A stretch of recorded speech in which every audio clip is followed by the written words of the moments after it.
എല്ലാവർക്കും എൻ്റെ ചാനലിലേക്ക് സ്വാഗതം. ഇന്ന് പറയാൻ പോകുന്നത് മാലിന്യ സംസ്കരണത്തെ പറ്റിയാണ്. മാലിന്യ സംസ്കരണ സംവിധാനം എന്നത് ഓർഗനൈസേഷനുകൾ മാലിന്യം നീക്കം ചെയ്യുന്നതിനും കുറയ്ക്കുന്നതിനും പുനരുപയോഗിക്കുന്നതിനും തടയിടുന്നതിനും ഉപയോഗിക്കുന്ന ഒരു കാര്യക്ഷമമായ പ്രക്രിയയാണ്. ഇത് മാലിന്യ നിർമ്മാർജ്ജനം എന്നും അറിയപ്പെടുന്നു. കമ്പനികൾ അവയുടെ ഉത്ഭവം മുതൽ അന്തിമ നിർമ്മാർജ്ജനം വരെ മാലിന്യങ്ങൾ കാര്യക്ഷമമായി കൈകാര്യം ചെയ്യുന്നതിനുള്ള സമഗ്രമായ തന്ത്രങ്ങൾ നടപ്പിലാക്കുന്ന ഒരു സമീപനമാണിത്. പുനരുപയോഗം, കമ്പോസ്റ്റിംഗ്, ദഹിപ്പിക്കൽ, മാലിന്യ നിർമ്മാർജ്ജനം, ജൈവ സംസ്കരണം, മാലിന്യം മുതൽ ഊർജം, മാലിന്യം കുറയ്ക്കൽ എന്നിവയാണ് സാധ്യമായ മാലിന്യ നിർമ്മാർജ്ജന രീതികൾ.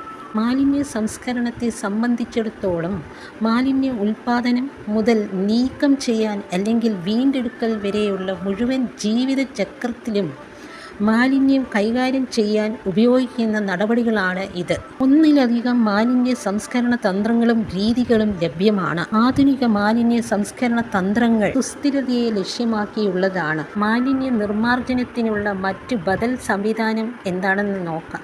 മാലിന്യങ്ങൾ കുറയ്ക്കുക, റീയൂസ് ചെയ്യുക എന്നിവയാണ്.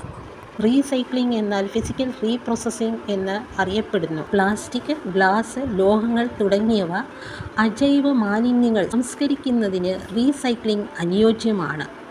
കടലാസ്, ഭക്ഷണം തുടങ്ങിയ ജൈവ മാലിന്യങ്ങൾ റീസൈക്കിൾ ചെയ്യാമെങ്കിലും ജൈവ മാലിന്യം പോഷകസമൃദ്ധമായ വളമാക്കി മാറ്റുന്നതിനാൽ കമ്പോസ്റ്റിംഗ് ഒരു മികച്ച മാലിന്യ നിർമ്മാർജ്ജന രീതിയായിരിക്കും. വേസ്റ്റ് ടു എനർജി എന്നാൽ വായുരഹിത ദഹനം, പ്ലാസ്മ ഗ്യാസിഫിക്കേഷൻ തുടങ്ങിയ പുനരുപയോഗ ഊർജ സോഴ്സുകൾ റീയൂസ് ചെയ്യാൻ പറ്റാത്ത മാലിന്യങ്ങളെ ചൂട്, വൈദ്യുതി അല്ലെങ്കിൽ ഇന്ധനം ആക്കി മാറ്റുന്നതാണ്. വായുരഹിത ദഹനം എന്നാൽ മൃഗങ്ങളുടെ വളവും മനുഷ്യ വിസർജ്യവും മീഥേൻ അടങ്ങിയ ബയോഗ്യാസായി പുനഃസംസ്കരിക്കൽ എന്നാണ്. പ്ലാസ്മ ഗ്യാസിഫിക്കേഷൻ ഉയർന്ന ഊഷ്മാവിലും കുറഞ്ഞ ഓക്സിജൻ്റെ അളവിലും പ്രവർത്തിക്കുന്നു. പ്ലാസ്മ നിറച്ച പാത്രം ഉപയോഗിച്ച് അപകടകരമായ മാലിന്യങ്ങളെ സിങ്കാസാക്കി മാറ്റുന്നു. അപകടകരമായ മാലിന്യങ്ങളെ നീക്കം ചെയ്യുന്നതിനുള്ള മറ്റൊരു ഉപാധിയാണ് ബയോറെമിഡിയേഷൻ. സൂക്ഷ്മാണുക്കൾ വഴിയുള്ള മലിനീകരണം, വിഷവസ്തുക്കൾ മലിനീകരണം എന്നിവയുടെ സംസ്കരണം. മാലിന്യത്തിൻ്റെ പാരിസ്ഥിതിക ആഘാതം കുറയ്ക്കുന്നതിനുള്ള ശ്രമങ്ങളെ നയിക്കുന്ന തത്വങ്ങളുടെ ഒരു കൂട്ടമാണ് മാലിന്യ സംസ്കരണത്തിൻ്റെ 5 Rകൾ. ഒന്നാമത്തത് നിരസിക്കുക. ഒറ്റത്തവണ ഉപയോഗിക്കുന്ന പ്ലാസ്റ്റിക്കുകൾ അല്ലെങ്കിൽ അമിതമായി പാക്കേജിംഗ് പോലുള്ള ആവശ്യമില്ലാത്ത കാര്യങ്ങൾ വേണ്ടെന്ന് പറയുന്നത് ഇതിൽ ഉൾപ്പെടുന്നു. രണ്ടാമത്തത് കുറയ്ക്കുക. കുറച്ച് വിഭവങ്ങൾ ഉപയോഗിച്ചും കൺസംഷനെക്കുറിച്ച് കൂടുതൽ ബോധവാന്മാരാകുന്നതിലൂടെയും ഉൽപ്പാദിപ്പിക്കുന്ന മാലിന്യത്തിൻ്റെ അളവ് കുറയ്ക്കുന്നതിൻ്റെ പ്രാധാന്യത്തെപ്പറ്റി ഊന്നിപ്പറയുന്നു. മൂന്നാമത്തത് പുനരുപയോഗം. ജനങ്ങൾക്ക് ഒരു പുതിയ ഉദ്ദേശമോ ഉപയോഗമോ നൽകൽ, അവയുടെ ആയുസ് വർദ്ധിപ്പിക്കൽ, മാലിന്യങ്ങൾ കുറയ്ക്കൽ എന്നിവ ഇതിൽ ഉൾപ്പെടുന്നു. നാലാമത്തത് റീസൈക്ലിംഗ്. ഉപയോഗിച്ച വസ്തുക്കളെ പുതിയ ഉൽപ്പന്നങ്ങളാക്കി സംസ്കരിക്കുന്നതും അസംസ്കൃത വസ്തുക്കളുടെ ആവശ്യകത കുറയ്ക്കുന്നതും മൊത്തത്തിലുള്ള പാരിസ്ഥിതിക ആഘാതം കുറയ്ക്കുന്നതും റീസൈക്ലിങ്ങിൽ ഉൾപ്പെടുന്നു. മാലിന്യ സംസ്കരണത്തിൽ ഇന്ത്യ വെല്ലുവിളികൾ നേരിടുന്നുണ്ട്. മാലിന്യത്തിൽ നിന്ന് മൂല്യം വേർതിരിച്ചെടുക്കുന്നതിൽ അൺഒഫീഷ്യൽ മേഖല ഒരു പ്രധാന പങ്ക് വഹിക്കുന്നുണ്ട്. 1. ദ്രുതഗതിയിലുള്ള നഗരവൽക്കരണം. 377 ദശലക്ഷം ജനങ്ങളുള്ള നഗരപ്രദേശങ്ങൾ ഓരോ വർഷവും ഏകദേശം 62 ദശലക്ഷം ടൺ ഖരമാലിന്യം ഉണ്ടാക്കുന്നു. എന്നിരുന്നാലും 43 ദശലക്ഷം ടൺ മാത്രമേ ശേഖരിക്കപ്പെടുന്നുള്ളൂ.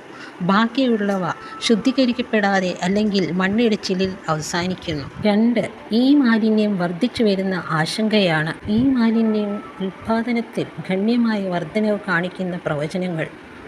3. മതിയായ മാലിന്യ ശേഖരണ അടിസ്ഥാന സൗകര്യങ്ങളുടെ അഭാവം.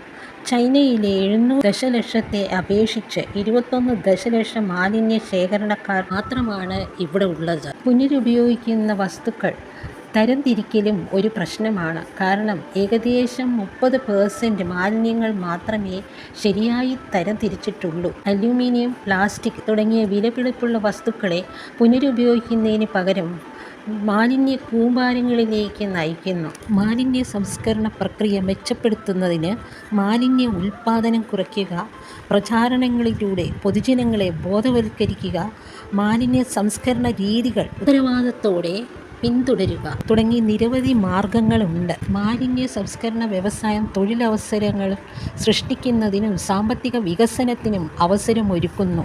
പരിസ്ഥിതി സംരക്ഷണത്തിനും പൊതുജന ആരോഗ്യത്തിനും ഭാവി തലമുറയുടെ ജീവിത നിലവാരത്തിനും മാലിന്യ സംസ്കരണ സംരംഭങ്ങളെയും പരിപാടികളെയും പിന്തുണച്ച് വ്യക്തികൾക്ക് മാലിന്യ സംസ്കരണത്തിന് സംഭാവന നൽകാം. നിലവിലുള്ളതും ഭാവിയിലുള്ളതുമായ മാലിന്യ സംസ്കരണ വെല്ലുവിളികളെ നേരിടാൻ മാലിന്യ സംസ്കരണ സംവിധാനങ്ങൾ നൂതനവും സുസ്ഥിരവും പൊരുത്തപ്പെടാൻ കഴിയുന്നതുമായിരിക്കണം. വീഡിയോ ഇഷ്ടപ്പെട്ടെങ്കിൽ ലൈക്ക് ചെയ്യണം, സബ്സ്ക്രൈബ് ചെയ്യണം. Thank you.